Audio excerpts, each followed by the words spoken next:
பிரியமானவர்களே, தேவனுடைய பெரிதான கிருபையினாலே அப்போஸ்தலர் நடவடிக்கைகளை தியானிக்கும் போதெல்லாம் தேவன் இந்த காலகட்டங்களுக்கு, அதாவது இந்த 21ஆம் நூற்றாண்டில், இந்த 2024 ஆண்டாக இருந்தாலும் சரி, இன்னும் எத்தனை ஆண்டுகள் ஆனாலும் சரி, நாம் நம்முடைய சபையார் அல்லது நம்முடைய வீட்டார், நம்முடைய தேசத்துக்காய் நம்ம செய்ய வேண்டிய கடமைகள், நம்முடைய ஸ்தாபனத்துக்காய், நம்முடைய திருச்சபைக்காக, நம்முடைய காரியங்களை இன்னும் நாம் எப்படி தேவனுடைய விருப்பத்தின்படி வணைந்து கொள்ள வேண்டும், அல்லது தேவனுடைய சித்தத்தின்படி எப்படி நாம் நம்மை மாற்றிக்கொள்ள வேண்டும் என்கிறதான மிகுந்த அற்புதமான வெளிச்சங்களை, அற்புதமான நல்ல ஆலோசனைகளை, வார்த்தைகளை தேவன் நமக்கு தொடர்ந்து கொடுத்து கொண்டிருக்கிறார். இதற்காய் தேவாதி தேவனுக்கு கோடான கோடி ஸ்தோத்திரங்களை நான் ஏறெடுக்கிறேன். பிரியமானவர்களே, அப்போஸ்தலரின் புஸ்தகத்தில் 8ஆம் அதிகாரம் 40ஆம் வசனத்தை நாம் தியானிக்க இருக்கிறோம். From the book of Acts chapter 8 verse 40. பிலிப்பு ஆசோத்திலே காணப்பட்டு அவ்விடத்திலிருந்து பிரயாணம் பண்ணி செசரியாவுக்கு வருகிற வரையில்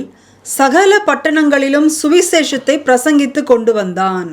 இந்த வசனத்தின் இந்த கடைசி பகுதி எனக்கு ரொம்ப டச்சிங்காக இருந்தது. அந்த வார்த்தை தான் ஆவியானவர் இந்த காலகட்டங்களில் இந்த செய்தியை கேட்டுக்கொண்டிருக்கிற இந்த வார்த்தையை பிறருக்கு பகிர்ந்து கொள்கிற அன்பானவர்களே, நீங்கள் எதுக்காக நாங்கள் இதை சொல்கிறோம்? தேவனுடைய மகிமைக்காக தான். மனிதராகிய நான் ஒரு இடத்தில் அல்ல, அல்லது ஒரு குறிப்பிட்ட தேசத்தில் மாத்திரமல்ல, தேவனுடைய கிருபையினாலே சகல தேசத்திலும், சகல பட்டணங்களிலும், சகல கிராமங்களிலும், சகல தெருக்களிலும் ஆண்டவருடைய சுவிசேஷத்தை ஓயாமல் பிரசங்கித்து வருகிறது என்றால் காரணம் என்ன? அந்த வசனம் மறுபடியும் அந்த கடைசி பகுதியை பிலிப் என்னவா செஞ்சார் பார்க்கலாமா? சகல பட்டணங்களிலும் சுவிசேஷத்தை பிரசங்கித்து கொண்டு வந்தான். சகல பட்டணங்களிலும் இந்த வார்த்தை சொல்லும் போதே உங்கள் ஒவ்வொருக்குள்ளேயும் இந்த இடம் மட்டும் போதும், இந்த வீட்டார் மட்டும் போதும், அந்த எண்ணமே வரக்கூடாது. நமக்கு வேண்டியது எல்லா ஆத்துமாக்களும் ஆண்டோடைய பக்கம் திரும்பணுங்க. இன்னைக்கு இயேசுவின் அன்பை தெரியாதபடி இன்னைக்கு சகல பட்டணங்களிலும் பிரசங்கித்து வந்தான். இன்னைக்கு உங்களுடைய வாழ்க்கையில் நீங்கள் தேவனுடைய வழி நடத்தலுக்காக காத்திருந்து சில பட்டணங்களிலிருந்து அழைப்பு வரும்போது நீங்கள் போவது நல்லது. அங்கே தேவன் உங்கள் கூடவே வந்து பல காரியங்களை அவர் செய்வார். அதில் எந்த மாற்று கருத்தும் இல்லை. ஆனால் இதே தேவனாகிய கர்த்தர் தான் சொல்கிறாரு, நீ பரிசுத்தாவை பெற்றவன், நீ பரிசுத்தாவை பெற வாஞ்சிக்கிற இல்லையா, நீ இயேசுவை நம்ப சொல்ல விரும்புறியா, அதனால் நீ என்ன செய்கிற, ஒரே இடத்துல யூதேயாவில் மட்டும் உட்காந்துக்கன்னு சொல்லலை. நீங்கள் எருசலேமிலும் யூதேயாவிலும் சமாரியாவிலும் உலகமெங்கும் போய் என் சுவிசேஷத்தை சொல்லுங்கன்னு ஆண்டவர் கட்டளையிட இல்லையா? அப்போ நல்லா கவனிங்க. எதுக்கு இதை நான் சொல்கிறேன்னா, இன்னைக்கு சோம்பேறிகள் உட்கார்ந்து கொண்டே இருப்பார்கள், ஆனால் தேவனுக்குள்ளே சுறுசுறுப்பாக இருக்கிறவர்கள். இப்போ நீதிமொழிகளை நீங்கள் பார்த்தீங்கன்னா, எறும்பு இடத்துல போய் கற்றுக்கோன்னு ஆண்டவர் புத்தி சொல்கிறாருங்க. அது ரொம்ப சின்ன ஜந்துவாக இருந்தாலும் அது என்ன பண்ணுதோ, கோடை காலத்துக்கு வேண்டிய ஆகாரத்தை சேர்த்து வச்சுக்கிறான். அப்போ எதுக்கு இதை நான் சொல்கிறேன்னா, இன்றைக்கி ஆவிக்குள்ளாக உங்களுடைய மனதில் ஒரு ஆத்ம பாரம் இருப்பது மெய்யானால், அல்லது அழிந்து போகிற ஜனங்களை குறித்த கரிசனை, அந்த கண்ணீர் உங்களுடைய வாழ்க்கையில் இருப்பது மெய்யானால், எருமையாங்கிற தீர்க்கதரிசிக்கு எப்படி இருந்தது? என் தலை தண்ணீரும் என் கண்கள் கண்ணீருமாக இருந்தால் நலமாக இருக்குன்னு சொல்கிறார்.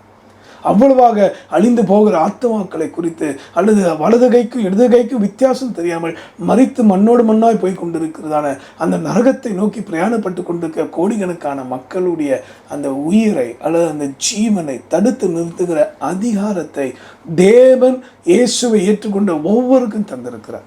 ஆனால் தான் பிலிப்பு என்ன பண்ணார், இந்த 2 பட்டணம் 4 பட்டணம் கிடையாது, சகல பட்டணங்களிலும் அவன் பிரசங்கித்து வந்தான். அன்பானவர்களே, தயவு செய்து நேரம் காலங்களை நீங்கள் பார்க்க வேண்டாம். அப்போ அவன் பிரசங்கித்து வந்தான்னா என்ன அர்த்தம்? அப்போ யாராவது அவனை அனுப்பியிருக்கணும்ல, அவன் தானாக ஓடிட முடியுமா? இன்றைக்கி கூட ஆண்டோடைய கிருபினால் ஒரு இருளான இடத்துல பிறந்து வளர்ந்த நான், ஒரு பிராமண குடும்பத்தில் இயேசுவின் கிருபினால் ரட்சிக்கப்பட்டு இன்றைக்கி அவருடைய தயவினால தான் இன்றைக்கி இயேசுவின் அன்பை சபைகளே இல்லாத மாநிலங்களில் இடங்களில் தேவனுடைய கிருபையினால சுவிசேஷத்தை முதலாவது அறிவித்து அங்கே ஆத்துமாக்களை உருவாக்கி தேவனுக்கு நேராக திருப்பி அவருடைய டிசைபிள்ஷிப் என்று சொல்லக்கூடிய சீர்திருத்தத்துக்குள்ளாக கொண்டு சென்று சபைகளே இல்லாத கிராமங்கள், பட்டணங்கள், தேசங்களில் ஆலயங்களை எழுப்பி சபை பாகுபாடு இல்லாமல், ஸ்தாபனத்தின் பாகுபாடு இல்லாமல் ஆத்ம பாரத்தோடு இருக்கக்கூடிய எல்லா சகோதர சகோதரிகளை என் சொந்த சகோதர சகோதரர்களாக, என் தகப்பன் தாயாக பாவித்து அவர்களுக்காக முடிந்த அளவுக்கு எவ்வளோ அதிகமாய் தேவ சமூகத்தில் நிற்க முடியுமா நின்று, எவ்வளோ அதிகமாய் அல்லது என் சக்திக்கு மிஞ்சி உதவ முடியுமோ அதையும் தேவ கிருபினால் செய்து சகல பட்டங்களிலும் சகல பட்டணங்களிலும், சகல தேசத்திலும், சகல இடங்களிலும் நான் தேவனுடைய பணியை செய்து வருகிறேன் என்றால் நான் தனிநபராக செய்கிறேன்னா அல்லது என் குடும்பத்தோடு மட்டும் செய்கிறேன்னா? அல்ல. உங்களை போன்ற அருமையானவர்களுடைய ஜபம்.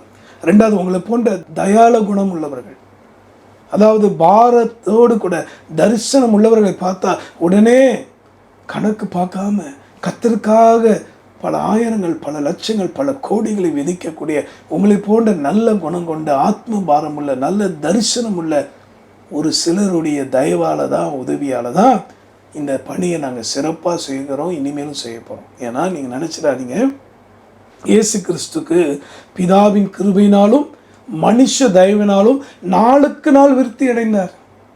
ஆகிய அன்பானவர்களே, எங்களை டெவலப் பண்ணிக்கல, எங்களை ரட்சித்த இயேசுவின் நாமத்தை இன்னும் பிரசித்தப்படுத்த தகுதியில்லாத என்னை பயன்படுத்துகிறாரே, அந்த இயேசுவினை ஜீவிக்கிறார் என்பதை எல்லா தேசத்தின் தலைவர்கள், மந்திரிமார்கள், அதிகாரிகள் என்று பாராமல் எல்லா தரப்பட்ட மக்களும் புரிந்து கொள்ள, அறிந்து கொள்ள ஓடிக்கொண்டிருக்கிறோம். ஓய்வில்லாமல் ஓடிக்கொண்டே இருக்கிறோம் கர்த்தருக்காக. காரணம் என்ன?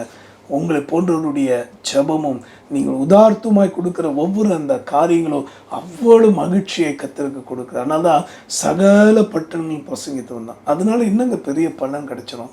வாசிக்கலாமா? அப்போஸ்தலர் புஸ்தகத்தில் 8வது அதிகாரம் 8வது வசனம். அந்த பட்டணத்திலே மிகுந்த சந்தோஷம் உண்டாயிற்று. சகல பட்டணங்களிலும் சந்தோஷம் உண்டாயிட்டுன்னு நம்ம சொல்லலாம். ஏன்னா அந்த பட்டணத்தில் இதை கேட்டுக்கொண்டிருக்க நண்பானவர்களே, இதோ தேவனுடைய சுவிசேஷத்தை, தேவனுடைய சுகமாக்கும் வரங்கள், வல்லமைகள் தேவன் கிருபினால அந்த 9 வரங்களையும் தந்து அவர் ராஜ்யத்துக்கென்று தயவாய் கிருபையாய் பயன்படுத்தி கொண்டிருக்கிறார். நீங்கள் செய்ய வேண்டியதுதான் என்ன தெரியுமா? அழைத்து அதுக்கான ஒழுங்கை ஜபத்தோடு செய்யும்போது அது எந்த இடமா இருந்தாலும் எதையும் எதிர்பாராமல் மீட்பை, அதாவது ஆத்துமாக்களை எதிர்பார்க்குறோம். நாங்கள் வந்துட்டு ஊரை சுற்றி பார்க்கல, அதுக்கு இன்றைக்கி ஆன்லைனில் உட்காந்து பார்த்தா யூடியூப்பில் அவ்வளோ அழகாக காண்பிக்கிறான். அது பெரிய விஷயம் அல்ல. நாங்கள் வாஞ்சிப்பது ஆத்தும மீட்பு தான். அழிந்து போய் கொண்டிருக்க ஆத்துமாக்களை எப்படியாலும் கர்த்தர் பக்கம் திருப்பணுமே. என் அன்பான, we want to make God children, தேவனுடைய பிள்ளைகளாய் மாற்ற விரும்புகிறோம். We need souls for the kingdom of God. ஆண்டவருடைய ராஜ்யத்துக்கு இன்னும் ஆத்துமாக்கள் தேவை. ஆக ஓயாமல், அதான் சொல்லுவாங்க சில இடங்களில் வீட்டுக்கு டூலெட் போர்ட் போடுவாங்க, வாடகை ஆள் தேவை, கம்பெனியில் போடுறாங்க, வெளியே கடையில் வேலை செய்ய ஆட்கள் தேவை. ஆனால் பரலோகத்தில் எப்பொழுதுமே ஒரு சத்தம் கேட்டுக்கொண்டே இருக்குது, அறுவடை மிகுதி, வேலையாட்கள் குறைவு, பிதா அனுப்பும்படி வேண்டிக் கொள்ளுங்கள் என்று சொன்னார் இயேசு. அந்த ஜெபத்தை நாம் ஒழுங்காக செய்கிறவர்களாக இருப்போமானால் நிச்சயமாக சொல்கிறேன், நீங்கள் இருக்கிற தேசத்தில், நீங்கள் இருக்கிற பட்டணத்தில், நீங்கள் இருக்கிற கிராமத்தில் தேவன் சந்தோஷத்தை உங்கள் மித்தம் உண்டாக்குவார். ஆக அவர்களுக்கு தானியமும் திராட்சரசமும் பெருகியிருக்கும் காலத்திலே காணப்பட்ட சந்தோஷத்தை பார்க்கிறோம். அதிக சந்தோஷத்தை என் உள்ளத்தில் தந்தீர். இது ஒவ்வொரு இயேசு அறியாத இந்து சகோதரர்களோ, அறியாத இஸ்லாமியர்களோ, எல்லா ஜாதி இனமொழி பேசும் மக்கள் சொல்லுவாங்க, எப்போ பிரதர் உங்கள் செய்தியை கேட்டபோது அதிக சந்தோஷம் எங்கள் உள்ளத்தில் வந்தது, எங்களுக்காக வந்து ஜெபித்த போது அதிக சந்தோஷம் வந்து. சங்கீதம் 4ஆம் அதிகாரம் 7ஆம் வசனத்தில் நடந்த காரியத்தை அப்படியே உங்கள் ஆஃபீஸில் வேலை செய்கிறவங்க, உங்களோடு இருக்கிறவங்க சொல்லுவாங்க, உங்கள் வீட்டார் உங்களை பார்த்து சொல்லுவாங்க, ஒரு காலத்தில் என்னை பார்த்து பகைத்தவர்கள், என் மேலே உமிழ்நீர் உமிழ்ந்தவர்கள், என் உடம்புல ரத்தம் வராதவர்கள், அந்தளவுக்கு தீங்கு செய்தவர்களா இன்றைக்கு ரட்சிக்கப்பட்டு வராங்களே, இதை கேள்விப்படும்போது பார்க்கும்போது மனிதராகி எங்கள் வாழ்க்கையில் அதிக சந்தோஷத்தை தர. என் அன்பானவர்களே, கோடி ரூபாய் எதுவும் கிடைக்காத ஒரு சந்தோஷம், பெரிய பெரிய மனிதர்கள், பிரசிடென்ட் ஆஃப் அமெரிக்கா, அப்படிப்பட்ட பெரிய பெரிய பதவியில் இருக்கிறவங்களோடு தொடர்பில் இருக்கக்கூடிய நபர்களாக இருந்தால் அதில் கிடைக்கக்கூடாத சந்தோஷம், ஆண்டவராகிய இயேசுவிடத்தில் உண்மையாக ஒப்பு கொடுக்குற அல்லது இயேசுவுக்காக உண்மையாக ஊழி செய்கிற தரிசனம் உள்ளவர்களை தாங்குகிற அன்பான பிள்ளைகளை, பெற்றோர்களே, அன்பான நண்பர்களே, சகோதரனே, சகோதரியே, உங்கள் மித்தம் மனிதராகிய நாங்கள் மாத்திரமல்ல, எங்கள் மித்தம் ரட்சிக்கப்பட்டு வராங்க இயேசுவின் கிருபையினால, அவர்கள் மித்தம் உங்களுக்கும் அதிக சந்தோஷத்தை கர்த்தர் உங்களுக்கு மட்டும் இல்லை, உங்கள் பிள்ளைகளுடைய பிள்ளைகளுக்கு கொடுத்து தன் வார்த்தையை நிறைவேற்ற வல்லவராக இருக்கிறார். ஆக சகல பட்டங்களும் பிரசங்கித்தான் இன்னைக்கு நாம் எல்லா இடங்களிலும் சுவிசேஷம் சொல்ல கடமைப்பட்டிருக்கிறோம். நான் மறுபடியும் சொல்கிறேன், இந்த உலக ப்ரொமோஷனை எதிர்பார்க்குறவங்க, இந்த உலக ஸ்நேகத்தை நாடுறவங்க, இந்த உலகத்தை உயர்வை நம்பி இருக்கிறவங்க, மாயைக்கு அடிமைப்பட்டவர்கள் நான் சொல்வதை ஏற்றுக்கொள்வது கடினம். ஆனால் நித்தியமானது 2 காரியம் தான் நம்மோட வரும். ஒன்று நம்முடைய ஆத்மா, 2வது நாம் சம்பாதிக்கிற ஆத்மாக்கள். இது 2 தான் பரலோகத்துக்கு நம்மோட வரும். காது உள்ளவன் கேட்க கடவன், புத்தி உள்ளவன் ஞானம் உள்ளவன் கணக்கு பார்க்க கடவன். இதோ சீக்கிரமாய் வருகிறேன் என்று சொன்ன இயேசப்பா மகிமையோடு வரப்போகிறார். ஜெபிக்கலாமா? அன்புள்ள ஆண்டவரே, பிலிப்பு சகல பட்டணங்களிலும் போய் பிரசங்கித்தது போல ஆண்டவரே, வாஞ்சியோடு தாகத்தோடு உண்மையாக ஆத்மாக்களுக்காக கண்ணீரோடு பிரார்த்திக்கிற மக்களை பாரும் அப்பா. எந்த தேசத்தெல்லாம் இருந்து இந்த வார்த்தை கேட்பாங்க அந்த தேசம் செழிக்கட்டும். ஆத்மாக்கள் மீட்கப்படுவதால் நாம் உண்மையான செழிப்பு என்பதை புரிந்து கொள்ளட்டும். இன்றைக்கு ஆண்டவரே, கிராமங்கள் பட்டணங்கள் என்று பாராமல் ஓய்வில்லாமல் உங்களுடைய அன்பை சொல்ல தகுதியற்ற எங்களுக்கு தகுதிப்படுத்தி நீ இன்னும் ஜீவிக்கிறீர் என்பதை இதுவரைக்கும் அடியேன் கடந்து வந்த சகல தேசங்களிலும் பட்டணங்களிலும் கிராமங்களிலும் தெருக்களிலும் ஆண்டவரே உங்களுடைய ராஜ்யத்தை நீ சாமிக்க தயவு பண்ணினீரே. தொடர்ந்து வழி நடத்தும் அப்பா. அந்த செய்தியை கேட்டு ஒவ்வொரு அருமையான கர்த்தருடைய ஊழியர்களுக்குள்ளே வாஞ்சியை கட்டளையிடும், தாகத்தை கட்டளையிடும். இன்னும் ஆண்டவர் இப்படிப்பட்ட உயிர் உள்ள சாட்சிகள் அழைத்து தங்கள் தேசத்தில் ஆசீர்வாதத்தை கொண்டு வர வேண்டும் என்கிற ஒரு துடிப்பை தாரும் அப்பா. எல்லா சந்தேகங்கள், கோல் சொல்லுகிற ஆவிகள், அவதூறு பண்ணுகிற ஆவிகளை அதமாக்கி ஆத்ம பாரத்தோடு உங்களுடைய பிள்ளைகள் அணைந்து திரிய அருள் புரியும் சுவாமி. தங்கள் ஆத்மாய் கெடுத்து கொண்டு இருக்கிற மக்கள் ஏராளம் அப்பா, அவர்களை ரட்சிக்குள் நடத்த உதவி செய்யும். ஜெபத்தை கேட்டீரே நன்றி. இந்த நல்ல ஆலோசனைக்காக ஸ்தோத்திரம். கடைபிடித்து நடக்க அருள் புரியும். இயேசு மூலமாக ஜெபிக்கிறோம் நல்ல பிதாவே, ஆமென்.